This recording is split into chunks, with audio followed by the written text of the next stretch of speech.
Hello everyone, how are you doing today? This video is about the collapse of impartiality, clause 4.4 in the global accreditation illusion.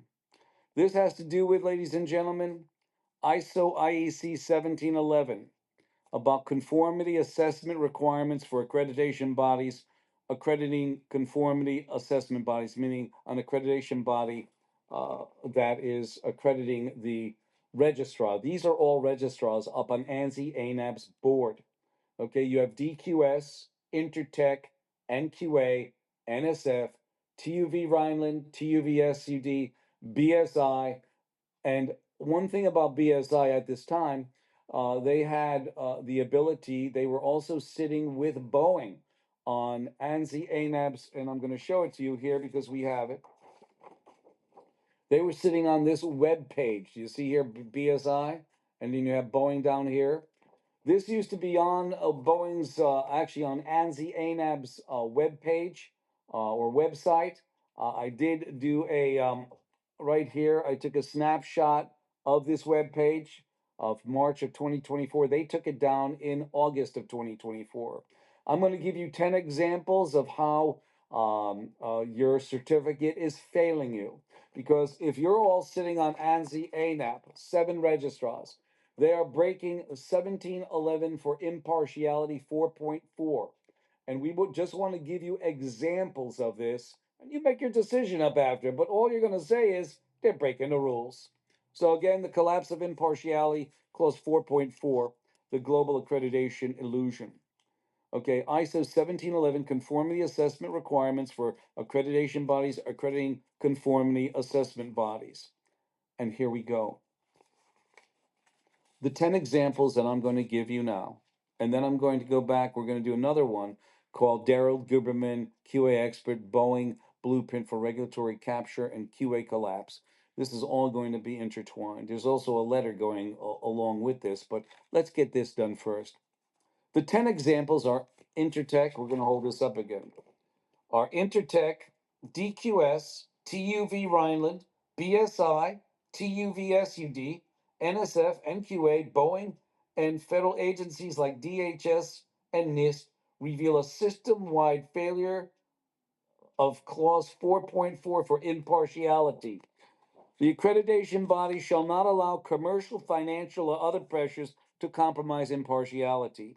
Yet these pressures are built into the system, making compliance structurally impossible and exposing the entire ANSI, ANAP, IF, and ILAC certification ecosystem to legal, reputational, and safety failures. Each of these examples demonstrate how clause 4.4 is not just violated, it is fundamentally incompatible with the current structure of ANSI, ANAP, IAF, and ILAC, and their network of co-governing registrars and certificate recipients. And here we go, ladies and gentlemen. TUV Rhineland, dual role in governance and certification, violation. TUV Rhineland is accredited by ANSI ANAB, yet also serves on ANSI ANAB's oversight boards and participates in IF governance. TUV Rhineland, conflict. TUV Rhineland is responsible for certifying other organizations, including major corporations, while helping govern the body that evaluates its own accreditation status. Impact. Structural impartiality is destroyed. No meaningful distinction exists between the certifier and the accreditor. Boeing. Certificate recipient and accreditation governor. Violation. Boeing is both a client of the ANSI ANAB accredited registrars and a co-governor of ANSI ANAB's designated committee. And as I showed you this, and here it is. This is the committee that they took down in August that they can grant, suspend, and withdraw certification. Boeing participates in decisions over who gets certified, even as it enforces certification requirements on its suppliers. Impact. This creates a self certification loop. Boeing helps control the rules, approves the enforcers, and benefits from the certifications. Intertech.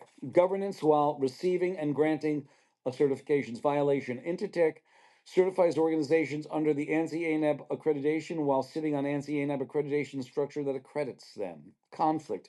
Intertech governs the body responsible for keeping it in check. Impact. Impartiality is fictional. Certifications can no longer be trusted as third party verified. Federal agencies dual role as clients and private sector shareholders.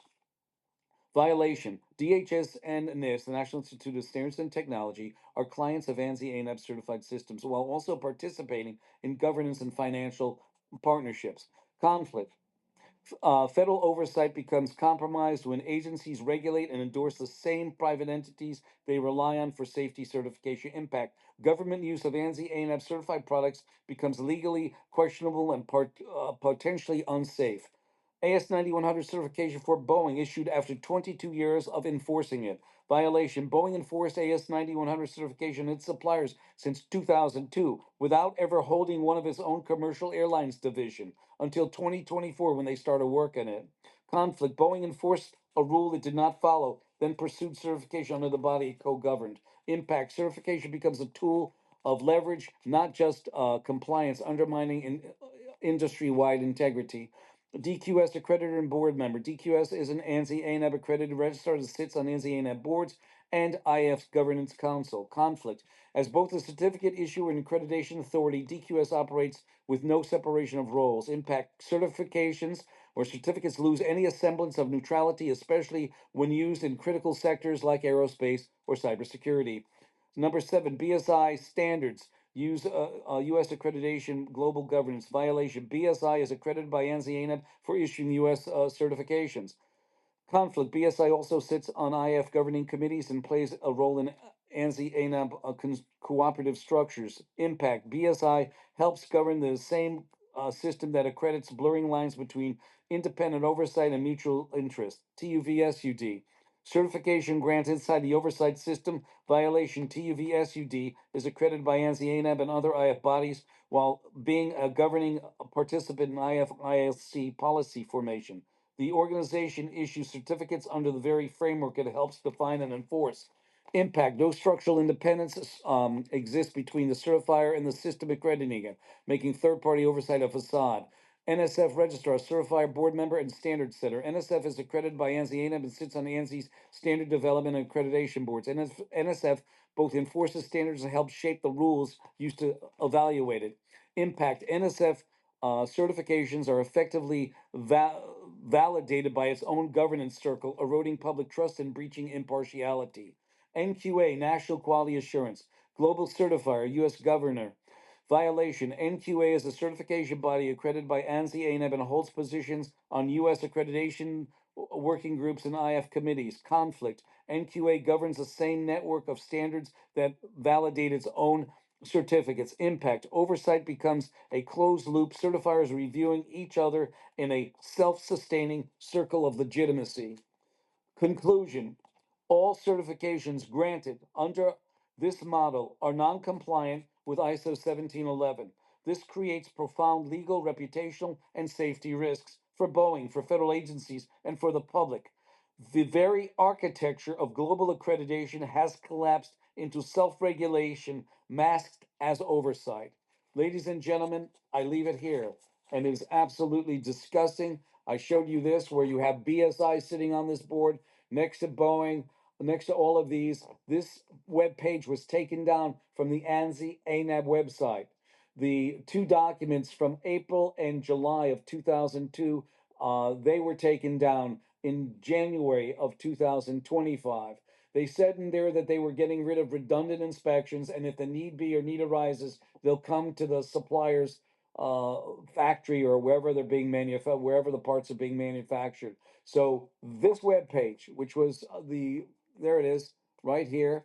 This web page was snapshot in March of 2024. Those two documents taken down in January 2025. This was taken off. ANSI ANAB's webpage was taken down in August of 2024. Your certificate is not worth it. 203 556 1493. Just wait. The best is yet to come.